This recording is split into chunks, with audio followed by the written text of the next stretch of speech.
You do have the right to be represented by an attorney at all phases throughout this process, and if you could not afford one, one would be appointed to represent you at public expense, but you may be required to repay a portion of that expense. Today, do you plan to hire an attorney, represent yourself, or request the appointment of an attorney? I would like to have an appointed attorney. All right, court will make a referral to the public defender's office for the appointment of an attorney. We'll enter a not guilty plea and we'll set the matter for a pretrial. That's where your attorney and the prosecutor will get together to see if there's a way to resolve the case short of going to trial. You also have the right to have a bond set. Bond is based on the probability of you appearing at future court appointments, the seriousness of the offense charged, and the threat that you pose to the public. Counsel, I show that a $500 bond was posted over the weekend. Defendant's history includes in 17 a possession of a firearm under the influence, 18 driving a license suspended, 19 retail fraud third, 20 failed to provide a license, 22 jostling, 23 operating while intoxicated, failed to report an accident, and driving the license suspended. And the praxis was not complete because I could not get a hold of him. Sir, do you have a good telephone number? Yeah, it is 231.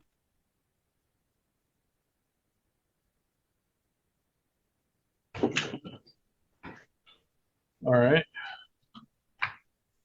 And how long have you, is Iris Street a good mailing address for you? Yes, it is. Do you actually reside there? Yeah, I do now. How long have you lived there? Just this last month. All right. And are you currently employed? I've been working just self-employed on and off. I do roofing, but it's not been very best weather for it right now.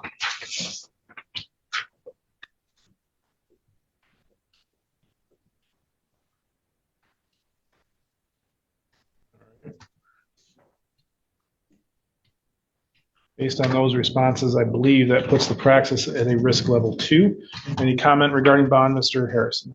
I would simply have the court continue the $500 bond that's already been posted.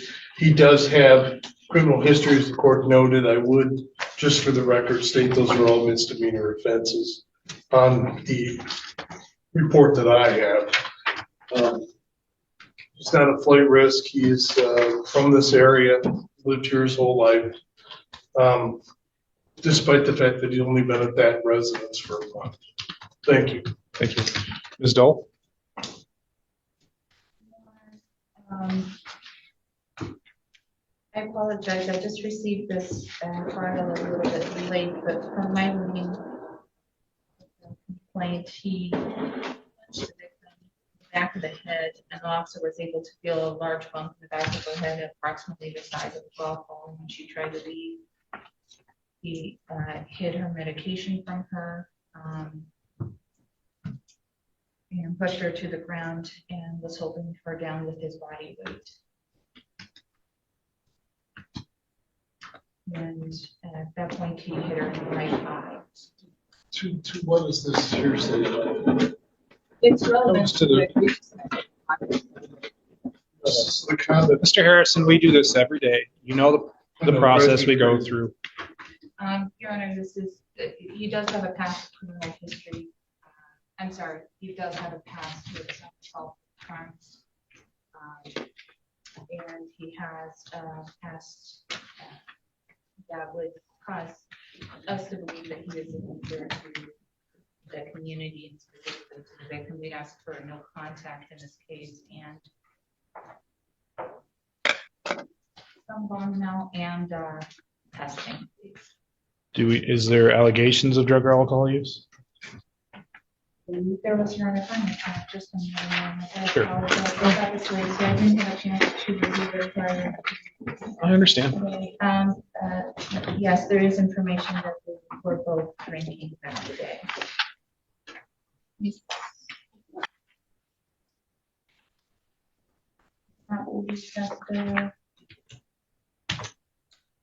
The defendant took a PBT at that time. Did or did not? He did not, no. All right. All right, the defendant presents himself today, so I do not find him as a flight risk, so I will continue the bond as previously set. Mr. Van Horn, you are to appear as ordered. Keep your contact information current, not leave the state without permission, and to commit no new crimes. I'm ordering that you not have any contact with the alleged victim in this case, Jessica Rogers. No contact means no contact of any kind, not by phone, text, email, social media, or anybody acting on your behalf. Do you understand that? Yes, sir. Because alcohol is alleged to have been involved here, I am going to order a no alcohol provision along with random testings. You are not to purchase or possess any firearms or weapons or act in any violent, threatening, or intimidating behavior. If you are found to be in violation of your bond conditions, you could be arrested without a warrant, brought back to jail, and have your bond revoked. Do you understand that? All right. You can go out to the front window where you checked in, get your next court date. You'll have some paperwork to fill out for the defender's office, and then you'll need to go downstairs to community corrections and get signed up for testing. All right. Thank you. Thank you. Person at the jail, please state your name. I'm sorry, I didn't hear you. You might be muted on your end, maybe. Sherry Marie Merritt, Your Honor. All right.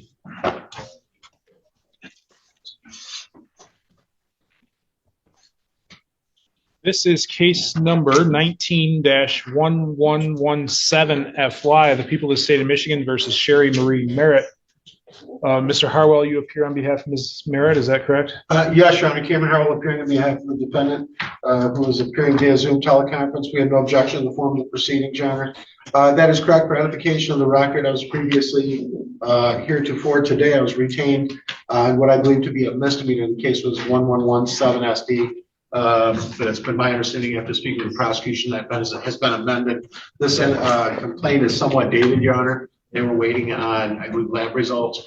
For clarification of the record, Your Honor, we have no objection, and my client has no objection to Your Honor proceeding. We feel confident that the court will be fair and impartial, and we have no objection to the court continuing as the judge in this matter. Is that correct, Ms. Merritt? We have no objection to Mr. Wiggins proceeding Yes, as the sir. judge. Thank you. Correct, sir. I've discussed the ramifications of the conflict of the waiver with my client. She understands same. She will waive that, Your Honor. But at this point, I believe it was set for a bond violation hearing, Your Honor. I believe it appropriate that we set this matter for a hearing so I can become fully apprised of the context of the violations, if you will. And also, I'd like to get a full copy of the police report as well as the updated lab reports. No further information at this time. All right. I'll note Ms. Dull appears on behalf of the people. Ms. Merritt, I have signed that waiver of disqualification, so I will proceed as the judge in this case. So you're actually going to be here for two things today. The first is an alleged bond violation. The bench warrant, it's alleged that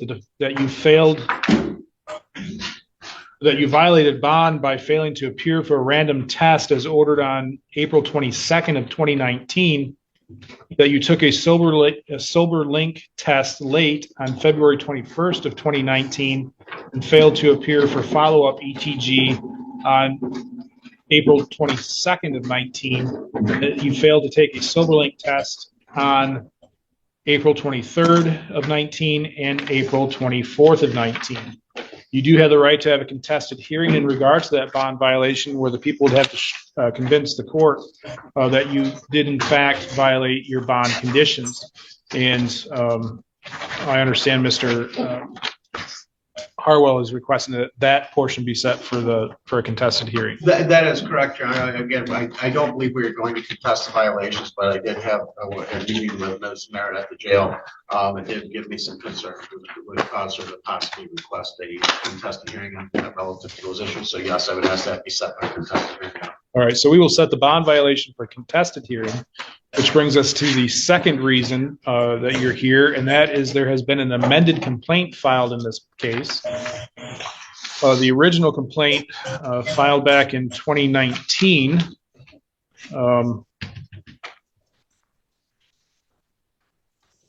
just a minute here, charged you with operating while intoxicated as a second offender. The new complaint alleges that on or about April 19th of 2019 in Colfax Township of Wexford County, it's alleged in count number 1 that you committed the offense of operating while intoxicated. That is a misdemeanor punishable by up to 93 days in jail. However, they have elected to charge you as the second offender. That is a misdemeanor punishable by $200 to $1,000 and 5 days to 1 year in jail, or 30 to 90 days of community service, or both, along with rehabilitative programs, reimbursements for the cost of prosecution, and governmental expenses. In count number 2, and this is where the amendments come in count number 2, it's alleged that you committed the offense of possession of methamphetamine. That is a 10-year felony, meaning that you could be sentenced up to prison for 10 years and or a fine of $15,000. The people have also charged you as a second or subsequent offender, meaning that you have at least one prior drug conviction in your past. That brings that 10-year felony up to a 20-year felony and or a $30,000 fine. I need to know what you think after hearing that. Should prior offenses heavily increase punishment like this, or should every new case be judged completely on its own?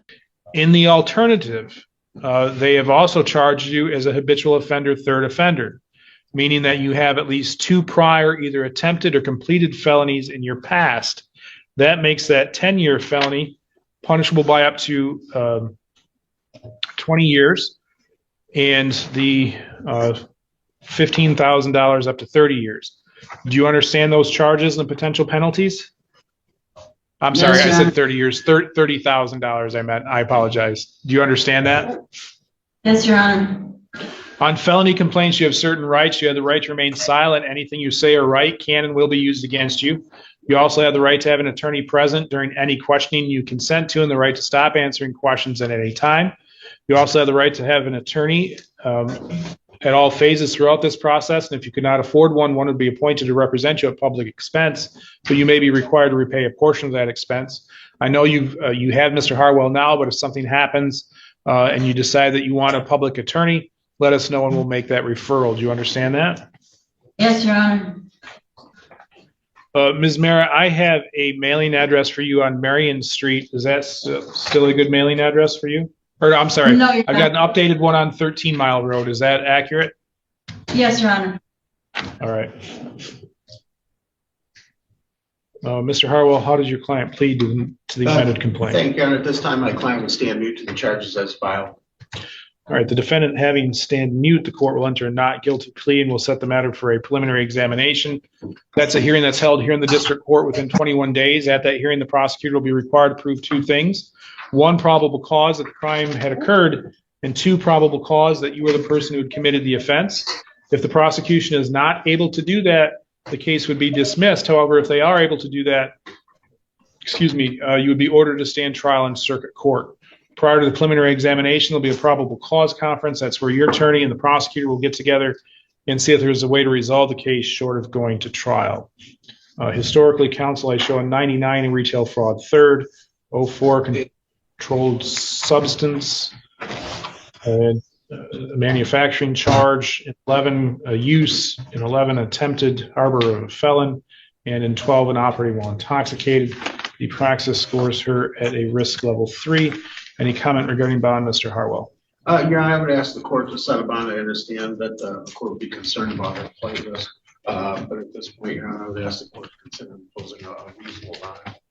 She does, as the court is aware, she does have a previous bond issue in the case that was pending. But I would ask the court to consider imposing a reasonable bond. She is currently without a lot of needs at this point and has very limited resources. I would ask the court to consider taking that into effect and imposing bond.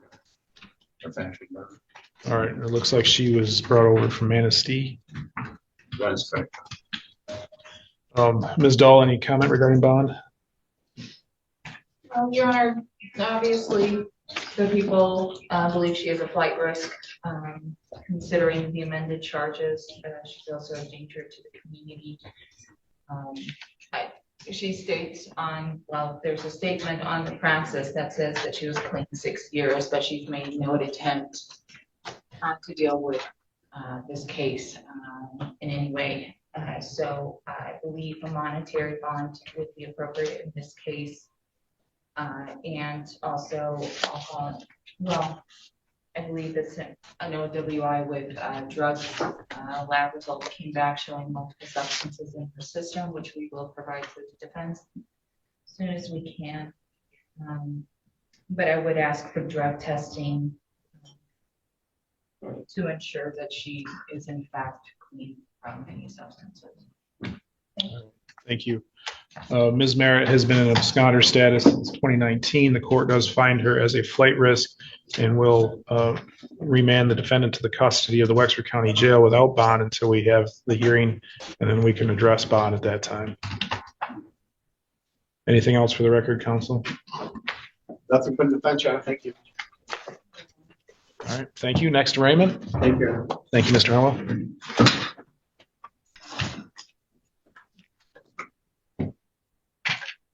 Lucas Brown. Christopher Anthony Perkins. This is case number 25-581FY.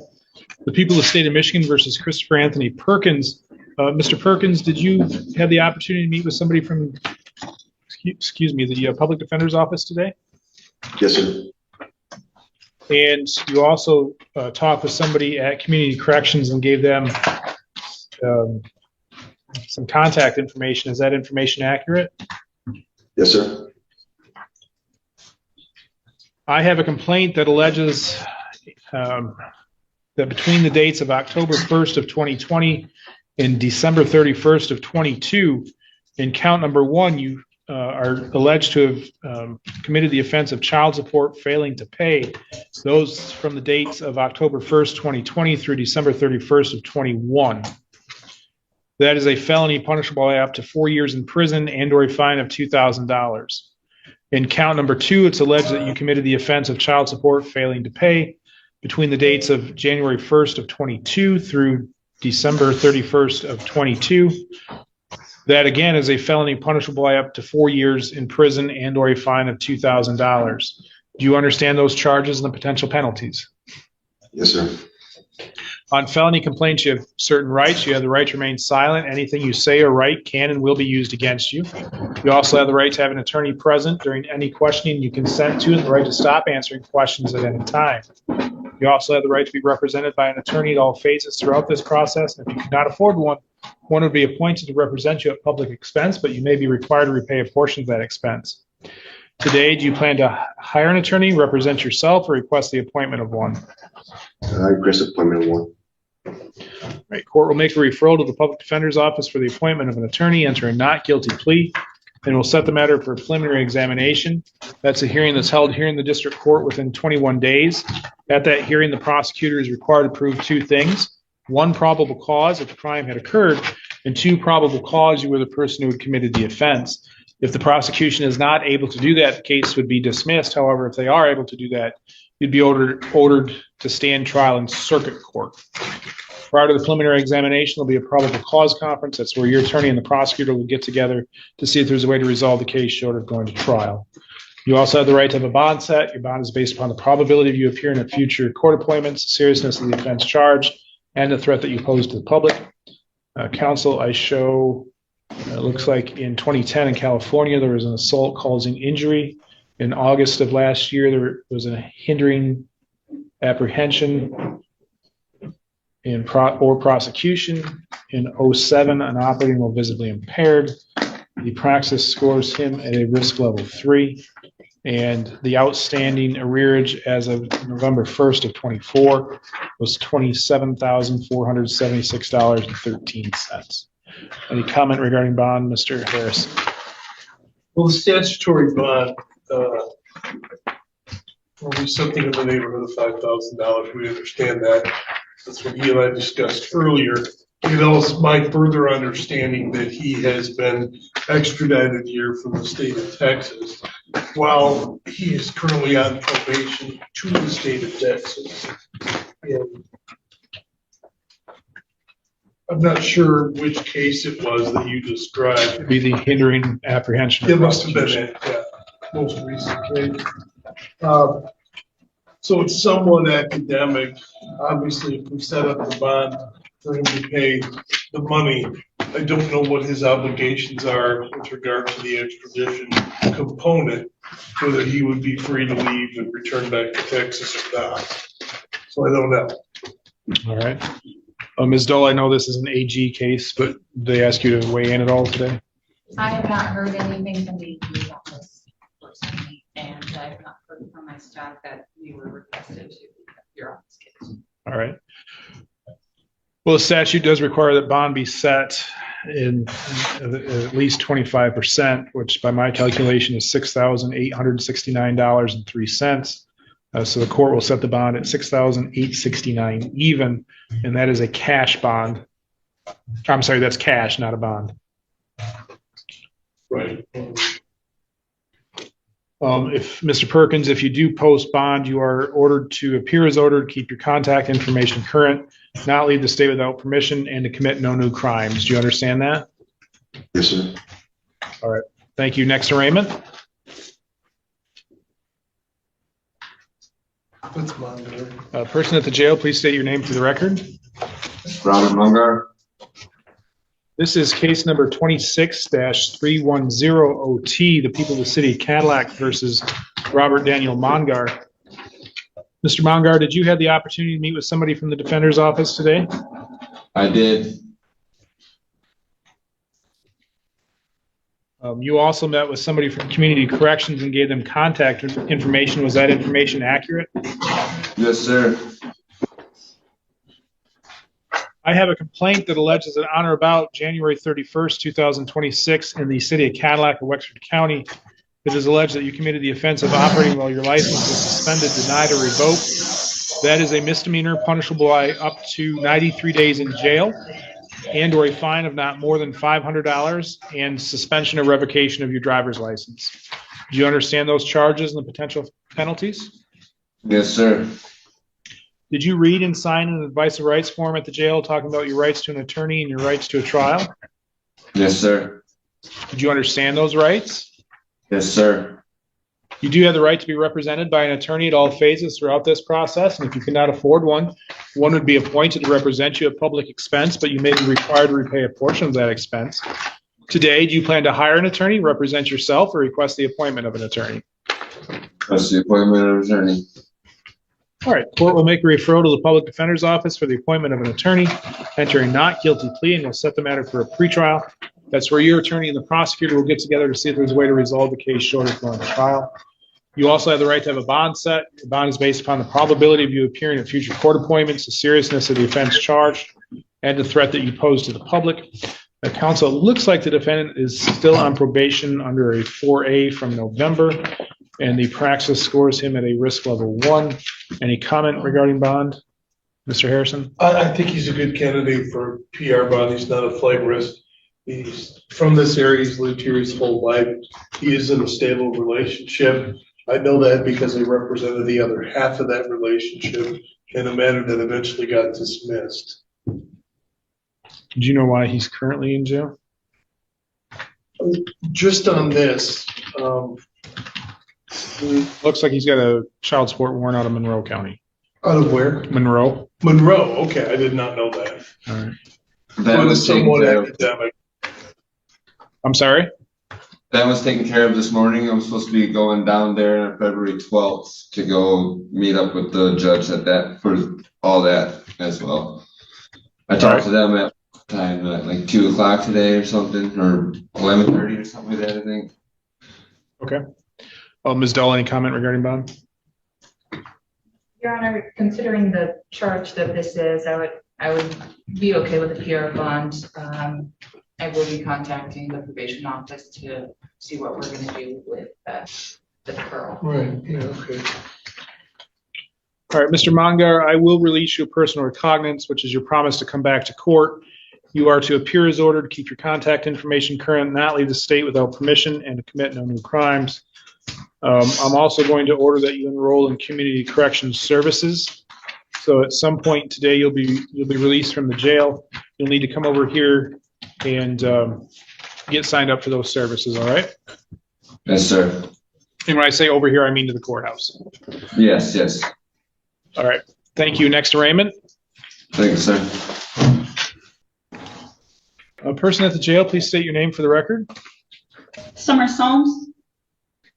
All right, this is case number 26-307SN, the people of the state of Michigan versus Summer K. Solms.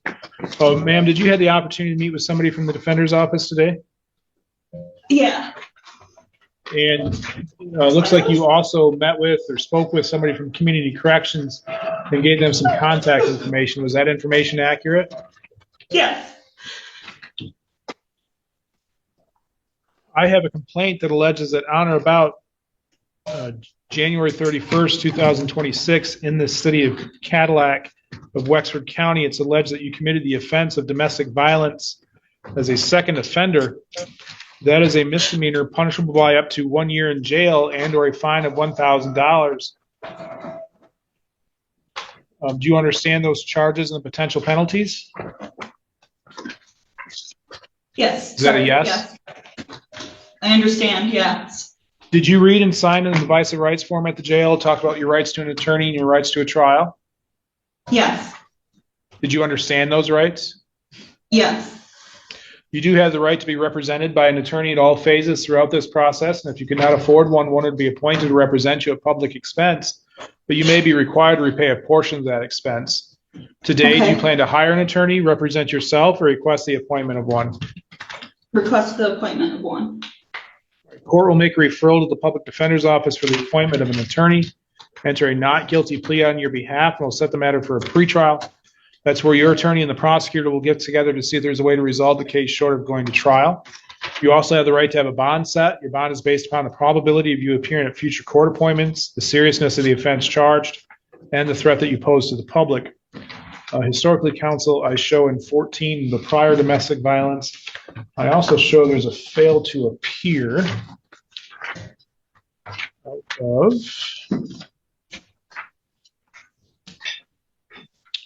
Ithaca. Yeah, No, I don't want you to say anything about that, all right? That appears before an unlicensed dog.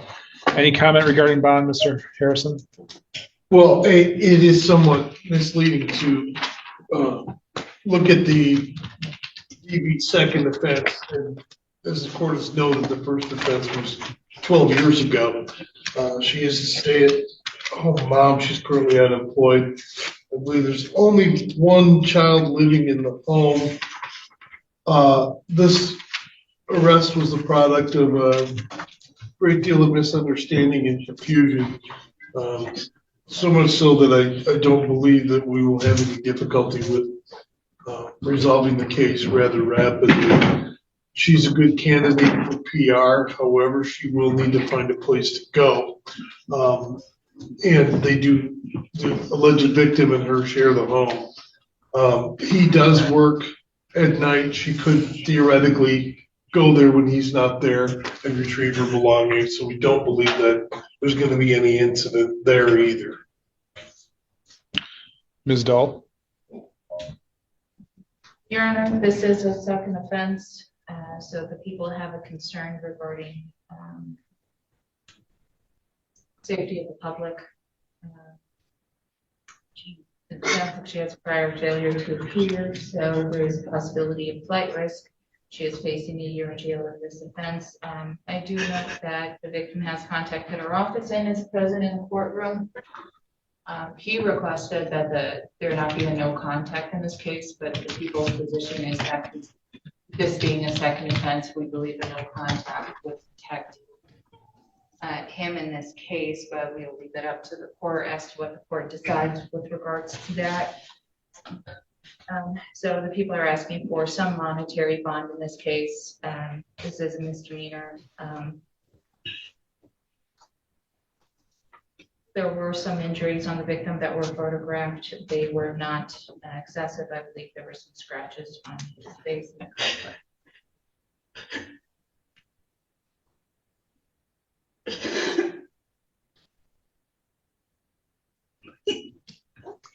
All right. Well, the court will release the defendant personal recognizance, which is the promise to come back to court with the following conditions. Ms. Summers, that you appear as ordered, keep your contact information current, not leave the state without permission, and to commit no new crimes.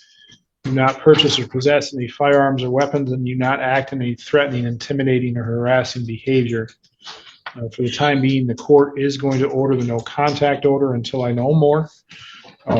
Your counsel will know how to file a motion to get that lifted if there's such a request. Yes.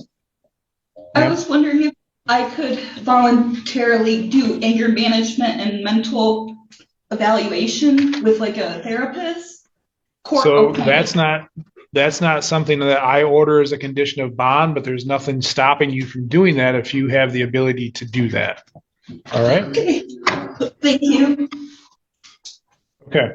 At some point, you'll be released from the jail today. You'll also get your court order or your next court appointment before you are released, so make sure you keep track of that, all right? Great, thank you, Mr. Wiggins, or Honor Wiggins. I'll also remind you that any violation of the no contact order or any violation of your bond, you could be arrested without a warrant, brought back to jail, and have your bond revoked. Do you understand that? Yes. All right. Yes. Thank you. Thank you, jail. Thank you.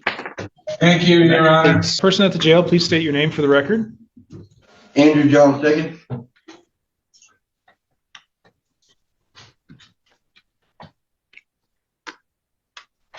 This is case number 26-318FY, the people of the state of Michigan versus Andrew Fagan. Sir, did you have the opportunity to meet with somebody from the public defender's office? Yes, sir. And the contact information that you gave to Community Corrections, is that information accurate? Yes, sir.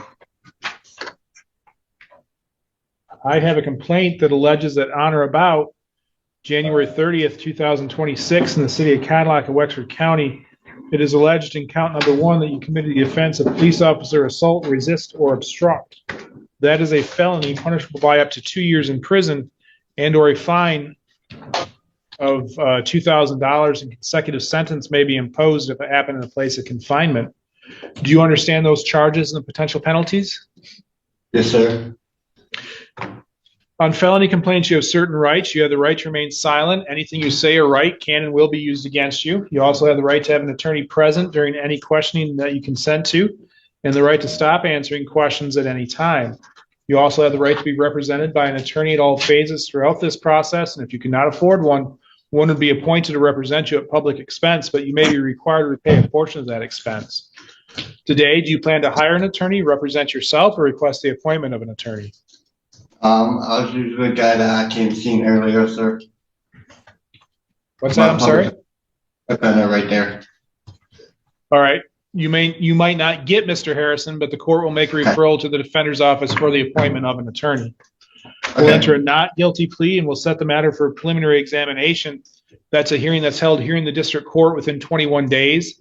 At that hearing, the prosecutor will be required to prove 2 things. 1, probable cause that the crime had occurred, and 2, probable cause that you were the person who had committed the offense. If the prosecutor is not able to do that, the case would be dismissed. If they are able to do that, you'd be ordered to stand trial in the circuit court. Okay, so am I getting released today, sir? Well, we'll get to that in a minute. Bear with me.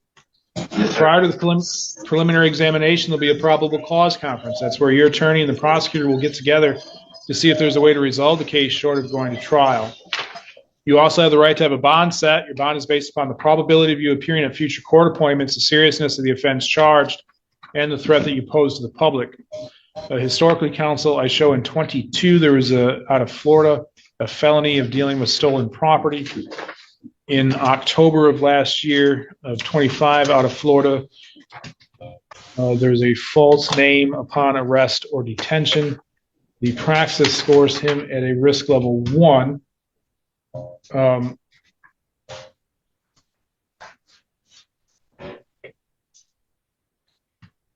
Any comment regarding bond, Mr. Harrison? Yeah, there's a couple of things that appear to be confusing. First and foremost is the fact that he provided an Edgewater, Florida address. That is his permanent address. He is on assignment from his company to work on cell phone towers in northern Michigan and is currently residing in a hotel here in Cadillac. He doesn't anticipate that changing anytime soon. So despite initial appearances, I don't believe him to be an actual flight risk. His criminal history appears to be somewhat limited. It was completely unknown to me because with iChat, we can't get out of state arrest records anyway. At any rate, I don't see any reason why he wouldn't be able to come back to court. He has indicated to me in the brief conversation we had that he does intend to do so to, deal with these charges and perhaps get them dismissed. You indicated he was staying at a hotel, but the address on the complaint is Chapin Street. Chapin. Yeah, it's an Airbnb. It's what? It's an Airbnb house. It's a workhouse Okay. for the. Okay. Any comment regarding bond, Ms. Dahl? Sorry. Yes, Your Honor. I believe he is a flight risk. He has no significant ties to the community besides work. Also, his past criminal history and his current offense are offenses that indicate that he does not want to cooperate with law enforcement. So I believe he's a flight risk. So I believe a monetary bond is appropriate in this case. And we would ask the court to set that. What's the R&O? What's that? What's alleged to have happened in the R&O? They are investigating a potential theft from the property. They were interviewing all the people who resided in the property. He resided in the property as well. Every time law enforcement came to the residence, I think they came back multiple times. They tried to talk to him. He ran out the back door and was running. Law enforcement chased after him based on the footsteps in the snow, ordered him to stop multiple times. He did not. He kept running. Eventually, they did find him. Thank you. Based on what's been presented today, the court does find the defendant to be a flight risk. He does not have ties to the community. He has a false name upon arrest or detention in his past, and he's alleged to have run from police during some sort of theft investigation. So I do find that he is a flight risk. Mr. Fagan, you are to appear as ordered, keep your contact information current, not leave the state without permission, and to commit no new crime. I'm sorry? I would never leave the state unless I go to court. I'm here for work. I got 3 years worth of work here. All right. Not leave the state without permission and to commit no new crimes. I do believe a monetary bond is appropriate. Bond will be set at $25,000, 10% bond. So will I get Next, Raymond. released? They'll be able to tell you how to post bond at the jail. So I got to post a bond? I can't post a bond, so is there any way I can get released? Sir, based on what I've heard today, I found that you're a flight risk and a monetary bond is appropriate. Your appointed counsel will know how to file a bond motion if they determine it's appropriate. There's no Next to way Raymond, jail. And just like that, another long day in court comes to an end. Some defendants walked away with another chance, while others learned the hard way that judges pay attention to every detail, your history, your attitude, and whether they believe you will come back. In these courtrooms, one decision can change everything in seconds.